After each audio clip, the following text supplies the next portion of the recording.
Hello there.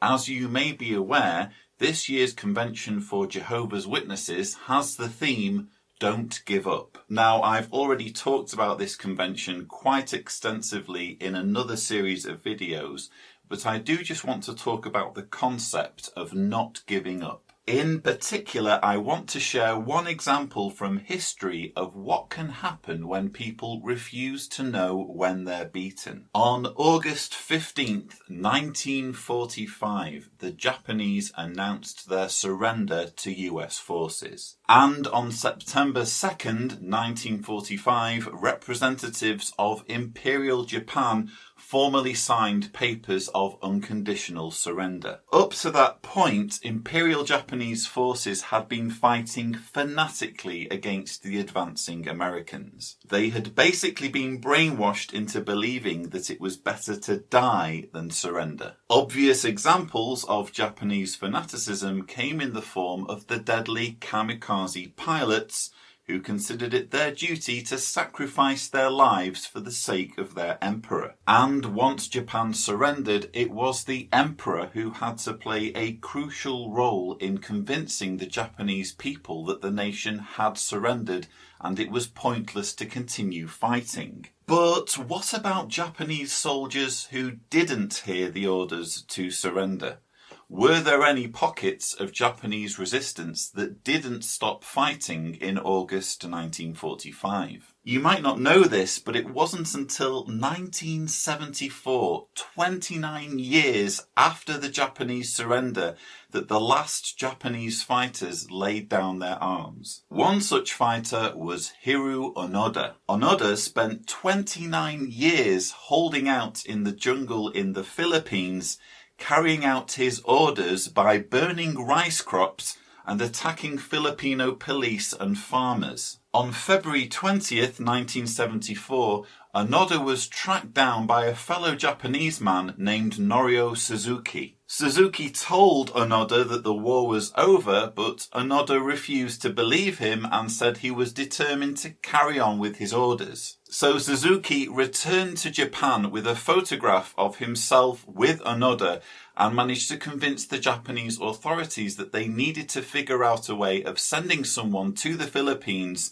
to relieve Onoda of his duties. The Japanese government sent Onoda's surviving commanding officer to the Philippines, who was finally able to formally relieve him. Thus, on March 9th, 1974, one of the last remaining Imperial Japanese soldiers finally surrendered to the authorities and turned over his small arsenal of weapons. Now, though this story has a somewhat funny side to it, I find it infinitely applicable to the issue with cults and specifically Jehovah's Witnesses. Like the Imperial Japanese forces, Jehovah's Witnesses have been conditioned to believe that death is preferable to giving up on their faith, to giving up on serving Jehovah's one and only true organisation. But the obvious problem with that level of fanaticism is it makes it impossible for Jehovah's Witnesses to know when it actually is a good time to quit. If you do happen to be watching this as one of Jehovah's Witnesses, I would just ask you to just pause for a moment and think about this. Setting aside all of the things that you may have heard about, such as child abuse cover-ups and issues surrounding blood transfusions and shunning, just think about your beliefs and what you know to be true. Think about the fact that the organisation has been going now since the late 1800s. Think about the fact that according to your beliefs, the last days began in 1914. So these last days are over a century and counting. And in Revelation, this period is described as a short period of time.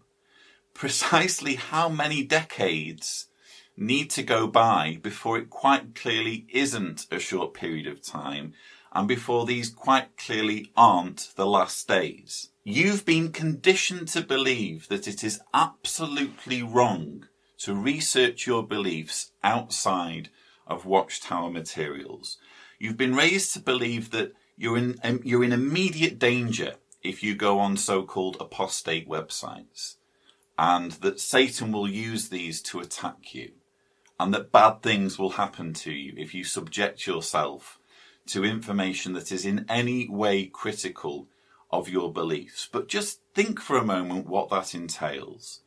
It means that even if it turns out that your religion is not true, is no more true than any other religion, you're never going to know about it. You're going to be like Onoda, trapped in the jungle for 29, just think about 29 years this guy was roaming around. Goodness knows what his life was like for those 29 years that he was under the false assumption that he was at war, that his country was at war, and that it was his duty to fight in that war. And then finally, after 29 years, he finds out that everything he'd thought over the last 29 years just simply wasn't true. It was only in his head.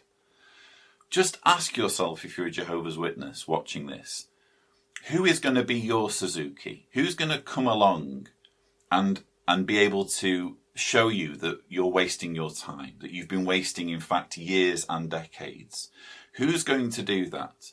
And if there is a Suzuki, if there is perhaps a friend or a loved one or a family member, knowing what you know about Watchtower and what it has to say about apostasy and apostate sources, how are you supposed to react to them?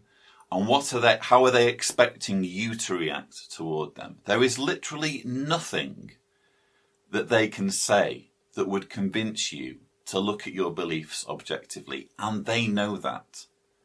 So they're going to leave you in the jungle. They just are. Because they need to move on with their lives. And quite frankly, that's what it's like for former Jehovah's Witness activists.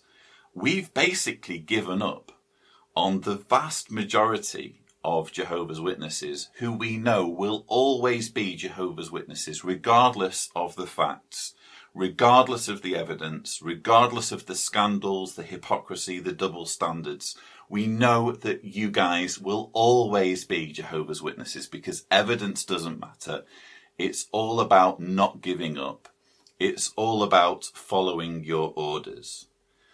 But for your own sake, it is worthwhile just taking a step back and trying to figure out whether it's worthwhile spending years or decades following a belief system that is entirely unworthy of your loyalty. So in summary, again, if you do happen to be a Jehovah's Witness watching this, I would just ask you, as difficult as this may be, to just take a step back and think about what I've been saying. Think about this story I've shared with you. I'm aware it's just some obscure story from history.